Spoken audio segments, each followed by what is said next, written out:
돌진한 우리 아이, 목도 목에 걸린 응급 상황, 이럴 땐 어떻게 해야 될까요? 개정된 방법으로 알려드릴게요.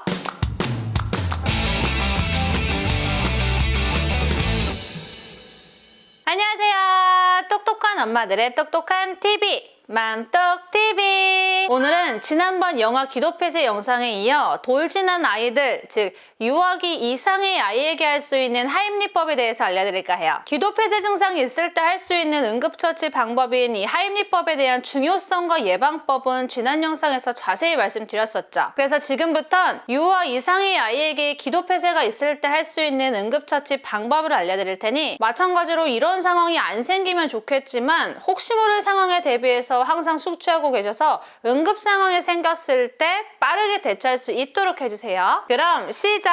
영아 기도폐쇄 상황일 때 응급처치 방법으로는 아이의 상체를 아래로 고정한 뒤에 허벅지 위에 받쳐서 등이랑 가슴을 압박했죠. 이유는 체중이 10kg가 안 되는 아이는 뼈와 장기가 약해서 성인과 같은 하임리요법을 실시할 경우 이 골절이나 장기 손상 등의 부작용이 발생할 수 있거든요. 그래서 상체를 아래로 고정 후에 이 허벅지에 받친 자세로 등과 가슴을 압박했는데, 이 자세가 가능한 이유는 생각보다 무겁지 않아서, 하지만 돌진한 아이의 무게는 생각보다 무거워요. 그래서 돌이 지난 경우, 즉 유아기 이후에 아이들이 기도폐쇄로 인한 응급 상황이 생겼을 땐 다른 방법으로 해주셔야 돼요. 만약 돌이 막 지났어도 엄마 아빠가 아이를 받쳐서 처치할 수 있다면 이 영아 하임리법으로 진행하셔도 무방하겠지만, 무게가 있다면 복부 밀어내기, 즉 하임리법으로 진행합니다. 자, 여기서 중요한 게 가벼운 질식 상태냐 완전 기도폐쇄 상태냐에 따라서 방법이 약간 달라져요. 말을 어느 정도 하고 알아들을 수 있는 이 의사소통이 가능한 단계라면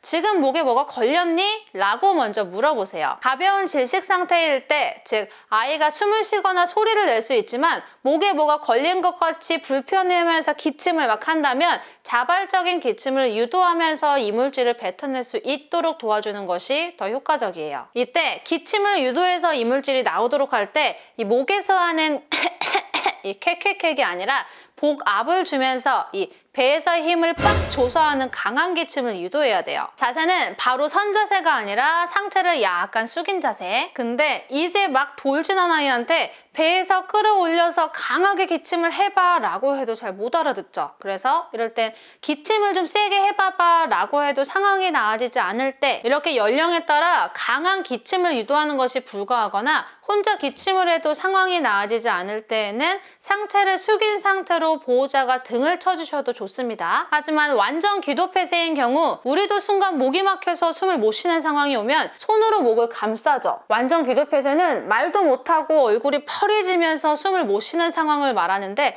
이런 경우엔 먼저 119에 신고 전화하면서 바로 응급처치 시행해주세요. 왜냐면 하임리법에도 이물질 제거가 안 되고 기도가 계속 막혀 있어서 산소 공급이 안 되면 의식을 잃을 수 있고, 그럼 바로 심폐소생술을 해야 되거든요. 그리고 하임리법이 배에 충격을 주는 방법이다 보니까 혹시 모를 장기 손상 여부를 확인하기 위해 병원 내원을 권장하고 있기 때문에 꼭 119에 먼저 도움 요청을 해주세요. 중요한 건 하임리법은 반드시 응급 상황에서만 해야 되고, 연습한다고 사람한테 직접 하면 절대 안 돼요. 다쳐요. 자, 하임리법을 말씀드리기 전에 잠깐 언급드리자면 2020년 한국형 심폐소생술 가이드라인이 개정되었는데 이게 5년 주기로 개정되고 있어요. 그래서 2015년 가이드라인에는 이물에 의한 기도폐쇄가 의심되는 환자가 이 기침을 효과적으로 할 땐 그냥 기침을 하도록 두고 관찰하지만, 기침을 효과적으로 하지 못할 때에는 복부 밀어내기, 즉 하임리법을 먼저 하도록 권고했어요. 그런데 2020년 가이드라인에서는 등 두드리기를 우선 시행하도록 권고하고 있습니다. 그래서 먼저 기도폐쇄 증상이 보이는 아이의 상체를 낮추고 견갑골의 중앙을 쳐줍니다. 위에서 아래로 쓸어내리는 게 아니라 아래에서 위로 손 아래 꿈치에 힘을 싣고 쳐주세요. 통상 기도폐쇄에 대한 조치는 5회씩 반복되기 때문에 두드리기를 5회 한 후에도 기도폐쇄가 계속되면 복부 밀어내기를 5회 실시합니다 라고 개정된 가이드라인에 나와 있어요. 자, 그럼 지금부터 하임리법을 해봐야겠죠. TV에서 언뜻 보신 기억이 나시겠지만 복부 밀어내기, 즉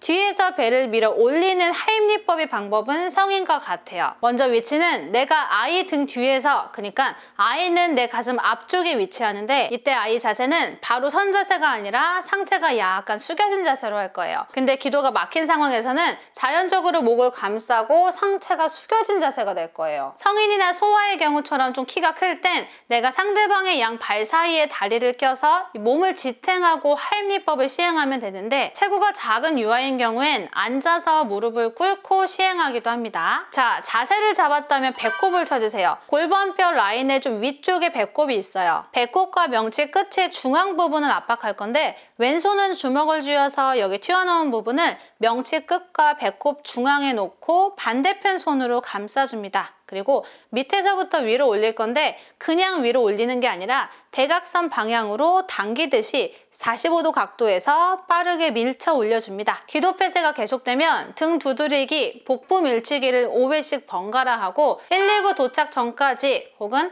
이물질이 나올 때까지 반복하며 환자가 의식을 잃으면 심폐소생술을 시작합니다. 개정된 심폐소생술 가이드라인 중에 방금 말씀드린 이물에 의한 기도 폐쇄의 첫 응급조치로서 등 두드리기를 우선 시행하도록 변경한 것과, 또 한 가지는 기본 소생술 분야에서 목격자에게 심장 정지 인지와 전화지도 심폐소생술을 도울 수 있도록 구급상황 요원의 역할이 강화됐어요. 그래서 혹시라도 응급 상황이 생겼을 때 이런 하임리법이나 심폐소생술 방법이 생각이 안 나거나 모르는 경우엔 119에 신고할 때 스피커폰 켜서 자문을 구하는 방법도 있습니다. 지금까지 말씀드렸던 개정된 심폐소생술 방법에 대해서 관심 있는 분들은 질병관리청 내에 업로드되어 있는 가이드라인 링크를 제가 더보기란에 첨부해 드릴 테니까 참고해 주세요. 자, 그래서 마지막으로 정리하자면 기도 폐쇄 증상을 확인하고 부분 기도 폐쇄일 땐 자발적 기침을 유도, 하임리법이 필요한 경우엔 119에 먼저 신고 전화하면서 등치기 5회,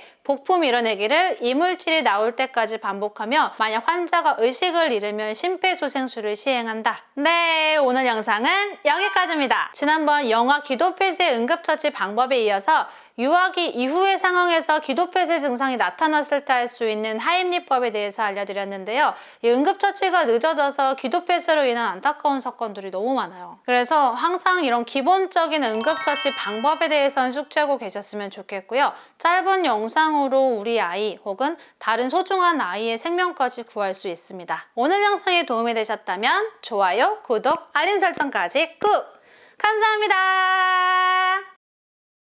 기도 폐쇄 증상이 보이는 아이의 상체를 낮추고 견갑골의 중앙을 쳐줍니다. 두드리기를 5회 한 후에도 기도 폐쇄가 계속되면 복부 밀어내기를 5회 실시합니다. 먼저 위치는 아이는 내 가슴 앞쪽에 위치하는데, 이때 아이 자세는 바로 선 자세가 아니라 상체가 약간 숙여진 자세로 할 거예요. 성인이나 소아의 경우처럼 좀 키가 클 땐 내가 상대방의 양 발 사이에 다리를 껴서 몸을 지탱하고 하임리법을 시행하면 되는데, 체구가 작은 유아인 경우엔 앉아서 무릎을 꿇고 시행하기도 합니다. 배꼽과 명치 끝의 중앙 부분을 압박할 건데, 왼손은 주먹을 쥐어서 여기 튀어나온 부분을 명치 끝과 배꼽 중앙에 놓고 반대편 손으로 감싸줍니다. 그리고 대각선 방향으로 당기듯이 45도 각도에서 빠르게 밀쳐 올려줍니다. 기도 폐쇄가 계속되면 등 두드리기, 복부 밀치기를 5회씩 번갈아 하고 119 도착 전까지 혹은 이물질이 나올 때까지 반복하며 환자가 의식을 잃으면 심폐소생술을 시작합니다.